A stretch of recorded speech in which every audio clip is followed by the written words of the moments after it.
We've been told for months now that there is a coming blue wave in November and that this is inevitable. There's nothing that can be done to stop it. The Democrats are, in fact, going to win, they say, the House of Representatives in November. Of course, if they win, they will move on to impeaching Donald Trump and doing all sorts of other things to impede the progress we've seen over the past 18 months. But nonetheless, there are some good indicators. There are some things in the news out there that suggest that maybe, just maybe, this is a little bit premature. Now, of course, there could be a blue wave in November, and there are things to be concerned with, how there are fundraising advantages in these key districts that go towards the Democrats. Polling is in the Democrats' favor in many of these districts and so forth, and on the generic ballot, to be quite candid.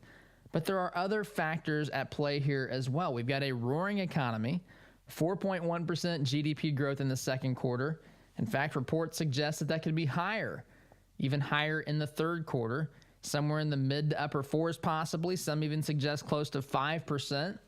So that could impact the 2018 midterms. We've got Trump out there saying that he's not afraid to shut down the government. In fact, he's indicated he might even do that in November if some of these, before the November elections, I should say, if there's not some sort of a agreement on some fundamental key issues that are that he's trying to get done in Washington, D.C.